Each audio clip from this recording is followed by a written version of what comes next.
Welcome to 99 TV. నేను ముల్ల శ్రీనివాస్.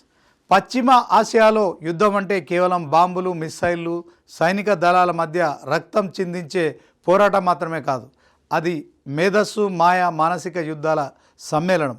ఒక్కోసారి యుద్ధక్షేత్రంలో జరిగే చిన్న పొరపాట్లు ప్రపంచాన్నే నవ్విస్తాయి. మరోసారి అదే తప్పిదం ఒక దేశ ప్రతిష్టను కూడా ప్రశ్నార్థకం చేస్తుంది.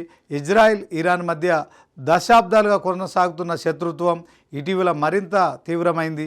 గూఢాచారి యుద్ధాలు, డ్రోన్ దాడులు, మిస్సైల్ హెచ్చరికలు, సైబర్ యుద్ధాలు, ఇలా ప్రతి రంగంలో పోటీ పడుతున్న రెండు దేశాలు ఇప్పుడు మరో కొత్త కారణంతో ప్రపంచ దృష్టిని ఆకర్షించాయి. కానీ ఈసారి కథలో ట్విస్ట్ ఏమంటే, గూఢచారి యుద్ధాలు, డ్రోన్ దాడులతో ప్రత్యర్థిని వణికించే ఇజ్రాయెల్ సైన్యం ఈసారి ఒక పెయింటింగ్ను చూసి మోసపోయింది.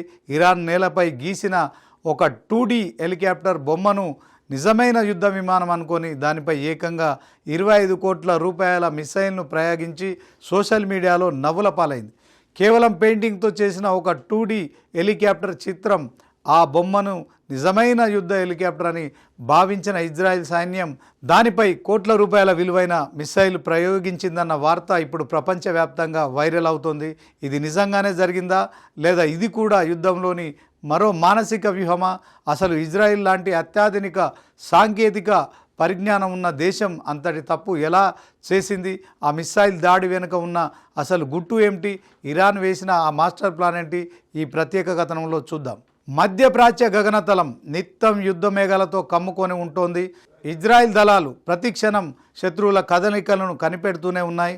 గూఢాచార సంస్థ మోసాద్ మొదలుకొని అత్యంత ఖరీదైన డ్రోన్ల వరకు అన్నీ కూడా ఇరాన్పై కన్నేసి ఉంచాయి. ఈ క్రమంలోనే ఈ నెల 4వ తేదీన ఇజ్రాయెల్ సైన్యం గర్వంగా ఒక వీడియోను విడుదలేసింది. ఆ వీడియోలో ఒక హెలికాప్టర్ పార్కింగ్ ఏరియాలో నిలబడి ఉంది. కొద్ది క్షణాల్లోనే ఆకాశం నుంచి దూసుకొచ్చిన ఒక మిసైల్ అత్యంత ఖచ్చితత్వంతో ఆ హెలికాప్టర్ను తాకింది. సెకండ్ల వ్యవధిలోనే అక్కడ భారీ పేలుడు సంభవించి ఆ హెలికాప్టర్ మాత్రం తునాతురకలైపోయింది. ఇరాన్కు చెందిన అత్యంత శక్తివంతమైన MI-17 హెలికాప్టర్ను తామే కూల్చేశామని, పక్కనే ఉన్న భవనాలను కూడా ధ్వంసం చేశామని ఇజ్రాయెల్ అధికారికంగా ప్రకటించుకుంది. తమ ఆయుధాల ఖచ్చితత్వానికి ఇదే నిదర్శనమని ధీమా కూడా వ్యక్తం చేసింది.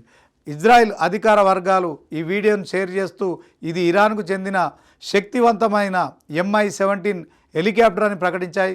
అంతేకాదు పక్కన ఉన్న భవనాలు కూడా ధ్వంసమయ్యాయని తెలిపాయి. అధునాతన సాంకేతికతో లక్ష్యాన్ని ఛేదించామని, ఇది తమ ఖచ్చితత్వానికి నిదర్శనమని గర్వంగా ప్రకటించాయి. కానీ అక్కడే కథ మలుపు తిరిగిందని చెప్పుకోవచ్చు.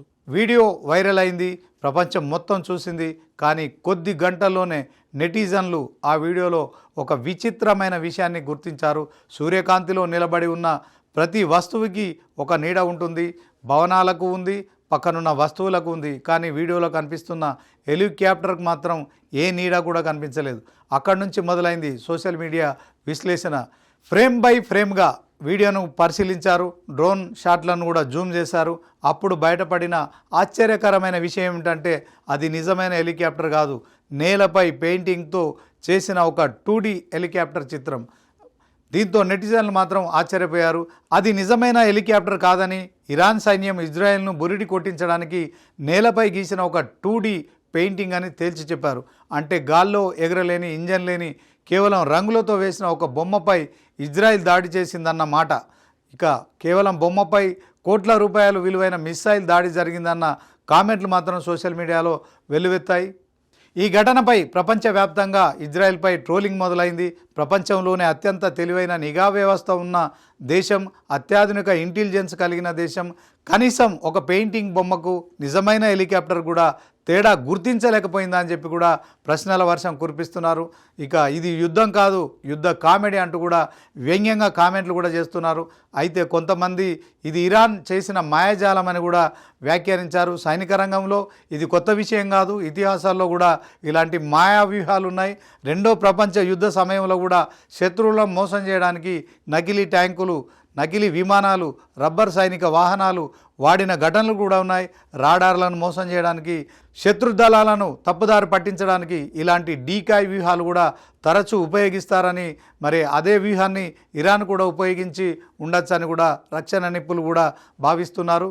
రక్షణ రంగ నిపుణుల అంచనా ప్రకారం ఇజ్రాయెల్ ప్రయోగించిన ఆ ప్రెసిషన్ డిసైడ్ మిసైల్ విలువ మాత్రం 20 నుంచి 25 కోట్ల రూపాయల వరకు కూడా విలువ ఉంటుందని తెలుస్తోంది. అంటే ఒక పెయింటింగ్ను తుడిచేయడానికి ఇజ్రాయెల్ ఏకంగా 25 కోట్ల రూపాయలను మసి చేసిందనే వాదన కూడా వినిపిస్తోంది. ఇది చూస్తుంటే ఒకప్పుడు ఇతిహాసాల్లో మాయా యుద్ధాలు గుర్తిస్తాయి. శత్రువులను తప్పుదారి పట్టించేందుకు నకిలీ ట్యాంకులు, రబ్బరు విమానాల వాడకం యుద్ధతంత్రంలో కూడా ఒక భాగం. ఇప్పుడు ఇరాన్ కూడా అదే డీకాయ్ వ్యూహాన్ని అమలు చేసి ఇజ్రాయెల్ని కోలుకోలేని దెబ్బతీసింది. ఈ ఘటన ఆధునిక యుద్ధాల అసలు స్వరూపాన్ని ప్రపంచానికి పరిచయం చేస్తుంది. నేటి కాలంలో యుద్ధం అంటే కేవలం సరిహద్దులో కాల్పులు జరపడం మాత్రమే కాదు, సోషల్ మీడియాలో కూడా సమాచారాన్ని ఆయుధంగా మార్చుకోవడం. ఒక వీడియోతో ప్రపంచాన్ని మెప్పించవచ్చు, కానీ అదే వీడియోలో దొరికిన ఒక చిన్న క్లూతో మాత్రం ప్రత్యర్థి దేశం ప్రతిష్టను మంటగలపవచ్చు. ఈ పెయింటింగ్ ఘటన ఇజ్రాయెల్ సైనిక నిఘాలోని లోపాలను ఎత్తిచూపడమే కాకుండా ఇరాన్ మానసిక యుద్ధంలో విజయం సాధించినట్లు కూడా కనిపిస్తోంది. సాంకేతికత ఎంత పెరిగినా ఒక దేశం మాయా వ్యూహం ముందు కోట్ల రూపాయల విలువైన మిసైల్ కూడా నిష్ప్రయోజనమని కూడా ఈ ఉదంతం అయితే నిరూపించింది. యుద్ధం అంటే కేవలం బుల్లెట్లు కాదు, అది మేధస్సు పరీక్ష కూడా. యుద్ధంలో ప్రతి అడుగు కూడా ఆచితూచి వేయాలి, ఎందుకంటే అక్కడ ఆయుధాల కంటే మేధస్సుకే ప్రాధాన్యత ఎక్కువ. ఒక దేశం మిసైల్స్తో దాడి చేస్తుంది, మరో దేశం మాయతో ప్రతిస్పందిస్తుంది. కొన్ని యుద్ధాలు బాంబులతో గెలుస్తారు, మరికొన్ని యుద్ధాలు బుద్ధితో గెలుస్తారు. ఇరాన్ నేలపై గీసిన ఒక హెలికాప్టర్ బొమ్మ, ఇజ్రాయెల్ చేసిన మిస్సైల్ దాడి, సోషల్ మీడియాలో పేలుతున్న జోకులు, ఇవన్నీ ఒక విచిత్రమైన యుద్ధగాథను మన కళ్ళ ముందు ఉంచాయి.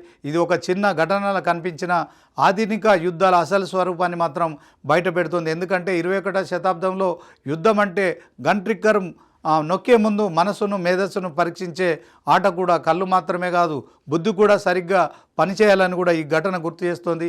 ఇది యుద్ధ రంగంలో జరిగిన ఒక విచిత్రమైన కథ, కానీ అదే సమయంలో ఆధునిక యుద్ధాల అసలు నిజాన్ని చూపించే కథ కూడా. పశ్చిమ ఆసియా గగనతలంలో మిస్సైళ్ల శబ్దం కొనసాగుతుంది, కానీ ప్రపంచం మాత్రం ఇప్పుడు ఒకే ప్రశ్నతో చూస్తోంది. యుద్ధక్షేత్రంలో మనం చూస్తున్నది నిజమా, లేక అది కూడా ఒక మాయ? యుద్ధంలో ఏది నిజం, ఏది మాయ?